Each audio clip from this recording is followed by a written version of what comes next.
Comentario o tutorial sobre el origen y naturaleza de la sociedad. La sociobiología tiene precisamente por objeto la determinación de fases societarias o sociales primitivas. Ya Comte, en el siglo XIX, en la primera mitad del siglo XIX, señalaba que la evolución y sucesión de etapas es un proceso que culmina con la llamada etapa positiva o la etapa de la ciencia social o la sociología. De hecho, la etapa positiva significaba para Augusto Comte que lo propio de la ciencia, la demostración, la comprobación de los datos, la verificación de los datos, o, en definitiva, los procedimientos científicos son los más adecuados para progresar en todos los campos del ámbito humano. En este sentido, el modelo de conocimiento es el modelo científico, sin ninguna duda, para Comte. Ya en la antigüedad, hace 2700 años aproximadamente, 2600, la Teogonía de Hesíodo contiene descripciones pormenorizadas de todos los elementos que constituyen lo social, los trabajos y los días y en otras obras de Hesíodo. El mito de Prometeo, por ejemplo, en la antigüedad indicaba que distintos inventos técnicos hacen posible la vida de las comunidades humanas, aunque sea desde unas consideraciones de tipo mitológico, inventado, mágico, etc. Los mitos, por otra parte, son el contenido esencial de las religiones de los pueblos conocidos, como es sabido, pero a veces conviene recordarlo. Además, en numerosas religiones, por ejemplo en las religiones judía, cristiana, islámica, el mito se distingue de la religión, aunque es verdad que de otra manera forma parte de él, en el sentido de que es algo mágico, es algo inventado, es una especie de leyenda o de cuento o de creación que no está basada en datos verificables. En este sentido, existe una contraposición entre el logos y el mito. Hay una emergencia de logos frente al mito y hay una parte de la historia en la que hay una mezcla entre la razón o el logos y lo mitológico. Platón, por ejemplo, pone en boca del sofista Protágoras un relato de origen mítico para explicar el origen de las sociedades. Además, es evidente que son los sofistas los primeros que atisban o que ven una especie de teoría del contrato como punto de partida del orden social, porque insisten en el convencionalismo de las normas y de las leyes, de las opiniones, etc., desde un relativismo y escepticismo que ciertamente está en contra del universalismo moral de Platón y de Sócrates y también del intelectualismo moral de estos dos grandes filósofos. Platón consideraba que la teoría de lo justo y del orden político de la sociedad incorpora elementos racionales indudables. Y en este sentido, la filosofía platónica, la filosofía política platónica, es verdad que se la puede considerar como una especie de sistema político más bien rígido y con aspectos totalitarios, y no precisamente democráticos, pero era un estado ideal que pretendía buscar el orden, la armonía y la justicia para todos, al dividir el Estado en tres clases sociales: los reyes filósofos, los guardianes o guerreros y la masa de campesinos, comerciantes, artesanos, etc. Además, Aristóteles también consideraba que la physis del hombre contiene ya el elemento social, porque él define al hombre como un animal político o zoon politikon, y el hombre no puede vivir feliz completamente solo y aislado de los demás, porque Aristóteles tiene muy claro que los seres humanos son animales gregarios, al igual que otros animales parecidos al ser humano. Ya a lo largo de la historia, teólogos o filósofos como San Agustín pensaban que el concepto de salvación y del final del proceso histórico era posible mediante el advenimiento del reino de Dios, desde presupuestos claramente teológicos y religiosos. Incluso San Agustín de Hipona consideraba que la comunidad humana debe volver a Dios mediante la realización de los imperativos morales, cuyo escenario es la historia. En este sentido, también es destacable el proceso de secularización que sobre lo social se da a partir del Renacimiento. Ya en el siglo XVII, un pensador como Hobbes, en su libro Leviatán y en otras obras de filosofía política que escribió, estima que la hipótesis del estado de naturaleza es una fase previa a la sociedad,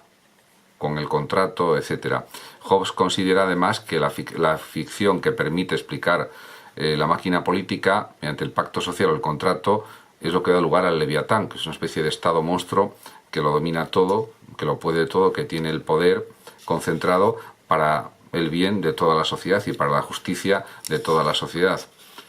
porque el propio Hobbes considera que el hombre es un lobo para el hombre, que existe una guerra de todos contra todos, como es sabido, y por tanto se necesita un poder soberano, un poder estatal fuerte para evitar injusticias, para evitar violencia, para evitar sufrimientos y para evitar que los fuertes, diríamos, pues aplasten a los débiles o a los menos fuertes. Otro filósofo pensador importante en relación con estas cuestiones es Jean-Jacques Rousseau. Rousseau explica y funda el Estado social a partir de un contrato originario en su famoso libro El contrato social y en otras obras. Considera Rousseau que al estado de naturaleza, aunque carente de instituciones, se superpone un estado de sociedad simultáneo al surgimiento de la propiedad privada y en el que reina la injusticia.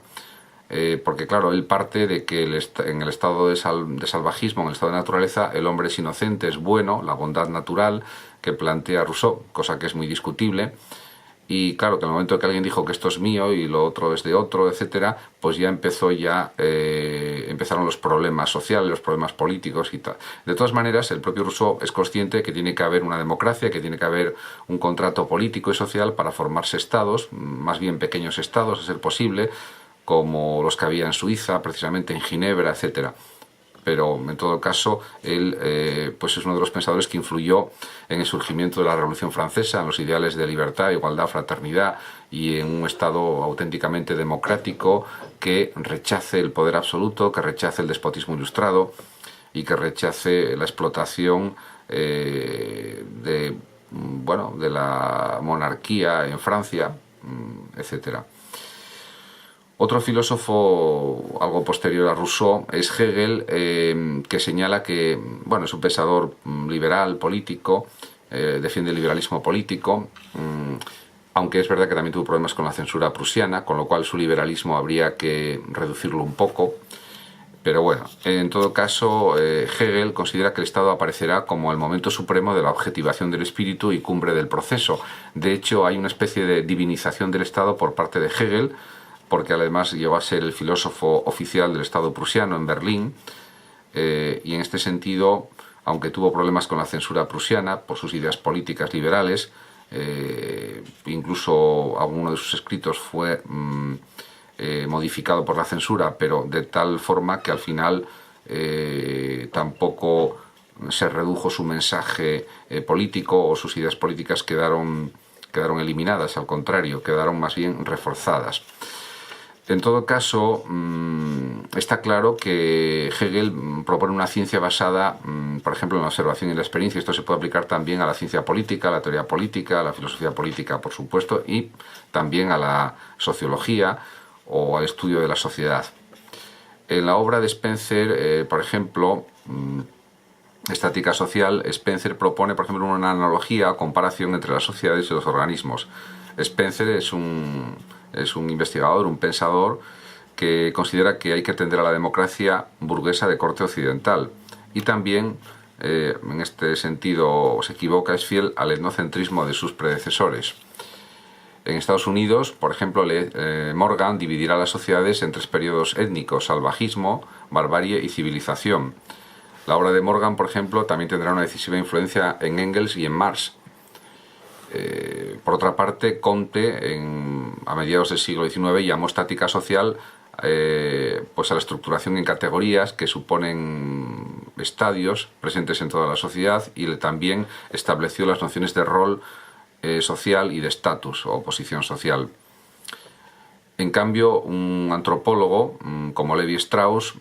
ya en el siglo XX, consideró que hay un paso de la naturaleza a la cultura mediante la emergencia de la norma. También indicó Levi Strauss que el sentido de la hipótesis contractualista es algo parecido a pensar en las normas, o es una especie de sinónimo de la norma.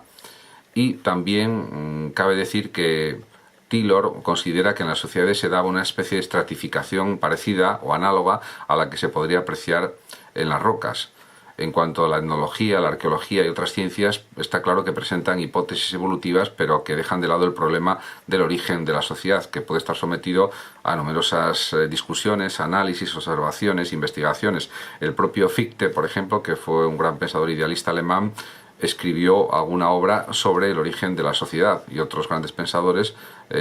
también idealistas también lo hicieron, y de otras corrientes filosóficas.